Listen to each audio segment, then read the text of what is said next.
For most people, the idea of college brings to mind lecture halls, laptops, and late-night study sessions.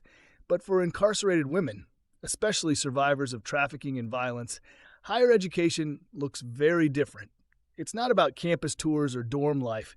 It's about handwritten essays, 37-page packets, weeks of waiting for feedback, and figuring out how to pay for a textbook with commissary wages. In this second post of our 6-part series, we follow Cassandra's journey through a prison-based paralegal course, one she tackled without internet, support, or even reliable mail service. What she endured wasn't just a course load, it was a test of endurance. And like so many women behind bars, she turned that hustle into hope. When Cassandra first saw the flyer for a paralegal certificate course taped to the bulletin board in the prison day room, she stopped in her tracks. She'd been incarcerated for nearly a year, sentenced on trafficking-related charges after being arrested in a sting that never once recognized her as a survivor. Before prison, college had been out of the question. She dropped out in the 10th grade, raised 2 kids while surviving on and off the track, and never had the time, money, or safety to think about degrees. Now, for the first time in her life, she felt something unfamiliar: hope. But the hope didn't last long. The course was offered through a correspondence program, which meant everything had to be done by mail. The intake packet alone was 37 pages. She needed envelopes, stamps, access to a typewriter, and at least $150 to register. She filled it out by hand using a borrowed pencil. The prison mailroom lost her application the first time. When she tried again, she was told she needed a staff signature to verify her identity, but no one on her tier had been trained to do that. By the time she finally got enrolled, she'd already missed the first assignment deadline. Still, she pushed through. She wrote essays by hand and mailed them out. She waited 3 weeks for feedback. She studied criminal law between laundry duty and early morning count. When her mom passed away, she requested an extension, but the school never got the letter. Her grade dropped, but she didn't quit. Her friends inside called it her jail hustle, but Cassandra knew it was more than that. It was survival in a different form. The course helped her understand her own case.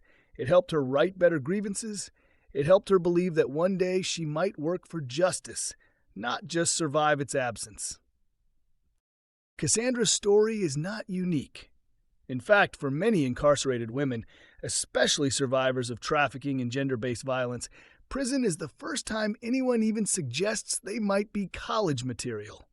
For some, it's the first time they're told they're smart. And for far too many, it's the last time they get the chance to try. Hope interrupted the reality of in-prison college. While popular media sometimes frames prison as a place where people have time to better themselves, the reality of accessing higher education inside is anything but straightforward. College programs are few and far between, often under-resourced, poorly staffed, and dependent on outdated correspondence formats. Despite recent policy wins, like the 2023 restoration of Pell Grant eligibility for incarcerated students, logistical and bureaucratic barriers remain enormous. Most incarcerated students cannot access computers, let alone the internet. In many facilities, tablets are tightly monitored and restricted to pre-approved content. Correspondence courses often require self-discipline, outside financial support, and an enormous amount of unpaid labor. Copying out textbooks by hand, tracking deadlines without calendars, paying for every sheet of paper and envelope, and waiting weeks or months for feedback from professors who may or may not understand prison life. The costs they don't tell you about. Higher education in prison is expensive, even when tuition is covered. Students are responsible for all the hidden costs: postage, paper, pens, dictionary access, and time off from prison jobs. In facilities where women earn 8 to 20 cents an hour, that means a single class can represent months of savings. In some states, prisons even charge a fee for participation in college programs, forcing students to choose between an education and commissary necessities like tampons or ibuprofen. Then there's the emotional toll. Learning in prison is an uphill battle. There are no quiet libraries or student lounges, just metal bunks, yelling from down the tier, and lights that never turn off.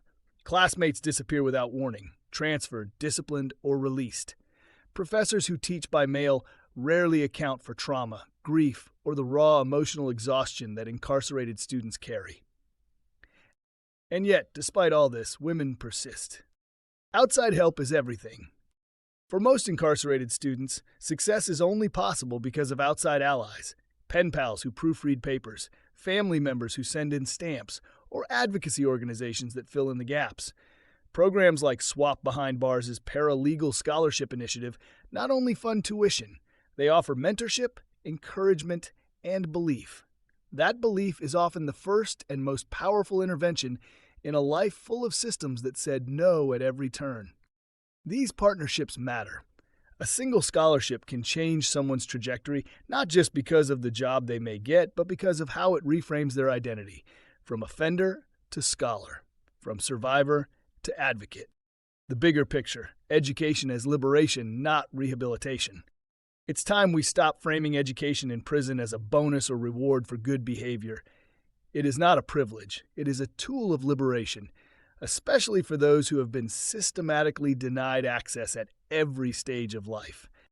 Most incarcerated women were failed by public schools, silenced by trauma, excluded from opportunity, and funneled into criminalized survival.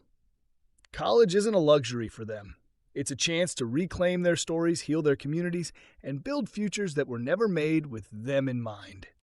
The restoration of Pell Grant eligibility is a step in the right direction, but it's just a beginning. Real access means funding prison-based programs, removing barriers to technology and materials, ensuring trauma-informed support, and recognizing incarcerated people as worthy students, not just statistics. Call to action, fund a hustler, fuel a dream. At Swap Behind Bars, we're not just telling stories, we're building futures. Our paralegal scholarship program supports incarcerated survivors who are ready to become advocates, organizers, and legal warriors, but we can't do it without you. Your donation helps cover the real costs: envelopes, tuition, textbooks, application fees, and emotional support. It helps someone like Cassandra keep going, past the red tape, past the grief, and toward a future she's writing herself. Support the scholarship fund today, because justice shouldn't end at a sentence, and neither should someone's chance at a degree. Closing the chapter, opening the future. Education is more than a classroom, a test, or a diploma. For criminalized women, survivors, and sex workers, it's a form of resistance. It's a survival strategy. It's a way to reclaim power in systems designed to keep us voiceless. Throughout this series, we've challenged what education really looks like behind bars and beyond. We've named the barriers, lifted up the hustlers and healers, and made one thing clear: real learning starts when we stop gatekeeping and start listening. At Swap Behind Bars, we believe every woman, regardless of her past, deserves access to knowledge, support, and the tools to shape her own future. Thank you for reading. Now let's turn these words into action. Want to support our work, creating pathways for incarcerated women to access justice with dignity when they are released? Donate your time, talent, or treasure on our website at www.swapbehindbars.com.